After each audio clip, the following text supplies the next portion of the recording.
What's up, guys? My name is Jake, and welcome to Abandoned, episode 43. This is the show where we talk about some of the most interesting abandoned places in the world. This episode of Abandoned is sponsored by Dashlane. Never forget another password again with the link in the description below. Back in the 1970s, and Walt Disney World's only campground, Fort Wilderness, was a very short-lived transportation system that became iconic for the resort and inspired another never-built hotel. But the former train sat abandoned for years, with some of the original tracks still existing today. Let's take a look at the Fort Wilderness Railroad. When Walt Disney World opened as a whole in 1971, a total of 3 resorts opened with it. On Seven Seas Lagoon, there was the Polynesian Village Resort, and on the shores of the connecting Bay Lake sat Disney's Contemporary Resort and the Fort Wilderness Campground. Walt Disney World's only camping experience encompassed an enormous 600 acres, with an assortment of activities including nature trails, boating, horse riding locations, beaches, and park-like recreation areas. From the very front gate parking area to the beach side of the resort, it was well over a mile in length, which is quite the journey to walk if you don't have a golf cart. So it was clear that a transportation method needed to be implemented, and a train seemed like the perfect solution. However, due to budget constraints, the new Fort Wilderness Railroad was put on hold until the next year. The trains themselves were designed and built in California by Mapo and Imagineering at 4/5 the scale of a normal locomotive and cars. By 1973, the track had been laid down in Fort Wilderness, and the trains themselves were shipped off to Florida for testing. And 3 years after the opening of the resort, the Fort Wilderness Railroad officially opened in 1974, transporting guests from the front gate to Pioneer Hall at the shores of Bay Lake, with making several stops along the way. 2 years later, in 1976, a brand new water park had been built on the beach within Fort Wilderness called River Country. This was Walt Disney World's first and only water park at the time, which obviously became very popular. This brought a whole new purpose to the railroad, making it an integral part of transporting guests to and from the main parking area all the way to the new water park. The train was also marketed as an attraction for guests staying at the campground, bringing everyone around a comprehensive and scenic route through Fort Wilderness, at an admission price of 50 cents per child and $1 for an adult. And the one ticket you got would allow you to ride the train all day. The train became a guest favorite at the resort, and was a fun way to move around the campground. However, after a few years, as these things do, the problems began. Having a several-mile-long track built within a forested campground in the 1970s was becoming an unforeseen operational issue. Since the tracks were laid down in a more time-efficient way compared to legitimate full-scale train lines, the tracks were beginning to develop kinks in where the rails would bend. The sections of rail at a point where a curve would come up were slowly warping out into a straight line from constant use. This, along with other track-related issues, caused serious problems in the steam train's maintenance and operation, resulting in several non-serious train derailments. A long-lasting problem for the Fort Wilderness Railroad was the amount of water the locomotives were able to store. With the 3.5-mile journey the train had to complete, its 225-gallon tank for water was relatively small considering the distance it needed to travel. This resulted in the locomotive often not being filled up completely by accident, leaving the train stranded on the line, completely shutting down the system. Though, to the public, the train was a fantastic addition to the campground. While some complained about the noise, most loved the convenience and the attraction built just steps from their site. This, along with River Country, left Fort Wilderness at full capacity most nights, which meant Disney was ready to expand. Several new loops had been created, meaning more guests would be at the resort. However, that became a problem. See, the train line often came very close to different campsites, sometimes within just feet of them, and crossed the road 8 different times. With no protective barrier, it would unfairly be up to the conductor to stop the train in enough time to prevent a collision with a person or vehicle. All of these problems had been stacking up, and both at a maintenance and safety point of view, it was only a matter of time that an accident would occur. And that's exactly what happened. In 1979, a small girl on her bike was struck by the train. While she wasn't seriously injured, this obviously put an abrupt halt to the Fort Wilderness Railroad, as operations were ceased. Following the incident, the service was immediately put on hold as a new line of buses would take over the transportation load that the train was servicing.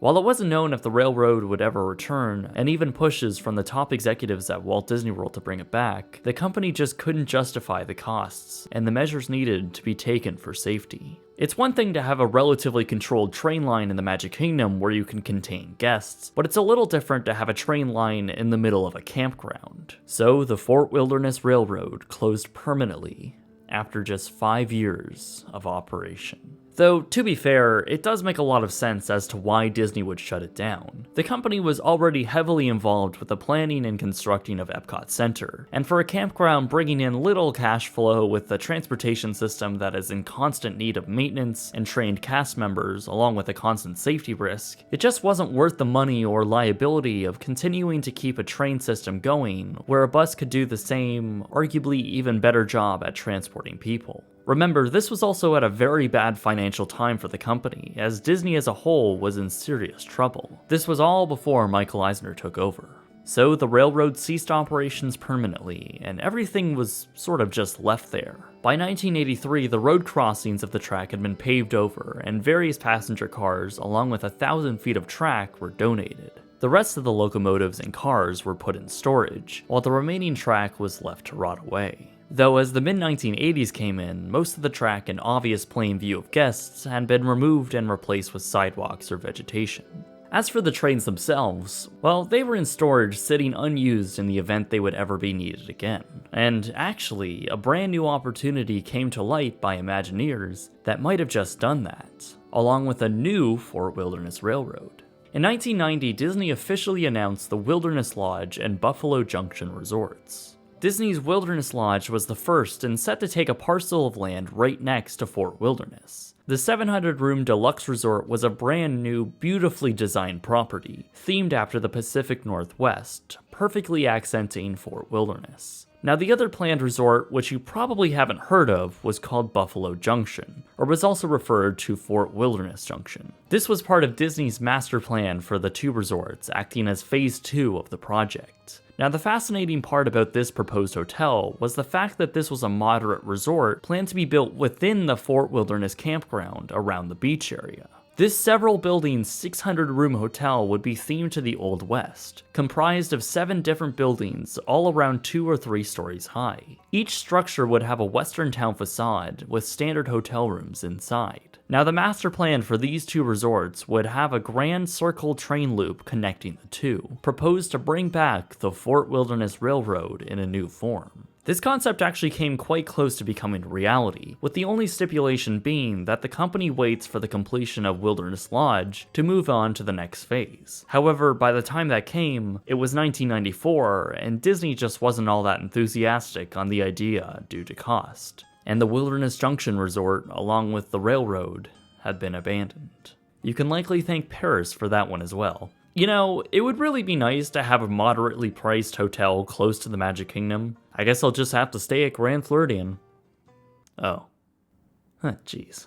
Anyways, as for the trains themselves, by the mid-1990s, Disney had let them fall under harsh decay, and it became pretty apparent that they were never going to be useful to the company again. So, one by one, the locomotives and cars were auctioned off and donated to various locations across the United States. Some owners had restored the locomotives and cars, and some had let them sit and rot. Even some owners of the former cars have brought back the restored coaches back to Fort Wilderness, which is a very humbling sight to see. Disney actually had one of the former passenger cars in the form of a ticket booth in Pleasure Island. It was removed when demolition began for Disney Springs, and bizarrely, another car was used as a prop outside the Typhoon Lagoon water park. It literally makes no sense as to why it was there, and it has since been removed and likely scrapped. As for what's left in Fort Wilderness, well, surprisingly there's actually quite a bit. Throughout the campground, some of the track can actually still be seen. While over the years most of the line has been ripped up and covered with cement pathways, some larger sections of the track, out of plain view from the public, still remain.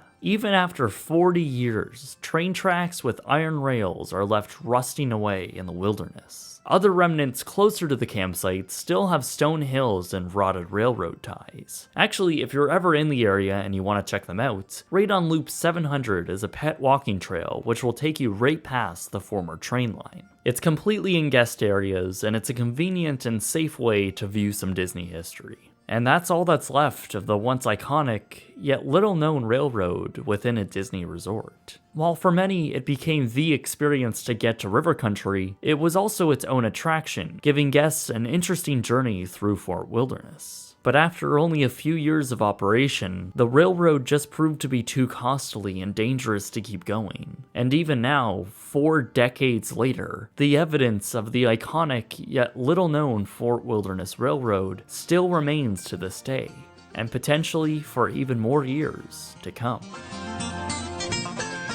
Speaking of abandoned in Fort Wilderness, oh man, just offshore, as most of you may know, sits Disney's Discovery Island. And while there's not enough new information to make a whole new video on it, interestingly, my insane podcast co-host, Matt Sanswa, has just released a brand new exploration of the infamous location, being the first ever to document the island, now in 4K. It might be something you want to check out. Now for something I can encourage you to do, go check out this episode's sponsor, Dashlane. I've been using their fantastic services for a few weeks now, and it's made every account I use day to day that much more secure. It works on every major platform and browser, and its integrated password generator and saving tools allow you to create extremely secure passwords and save them just for you. It's beyond convenient for me and simplifies the convoluted task of creating and remembering secure passwords. It's perfect since it automatically fills in my passwords for me, so I never have to worry about remembering them. So go get started for free at dashlane.com/BSF, and if you want to upgrade to their premium service, you can use the code BSF at checkout to get 10% off. Upgrading to premium will get you even more super convenient features, like the ability to sync unlimited passwords across all your devices, as well as a VPN which uses dark web monitoring to make sure your data isn't being stolen or sold. As always, when you support them, you support the channel. Anyway guys, my name is Jake, follow us on Twitter, Instagram, and Snapchat, and thank you very much for watching.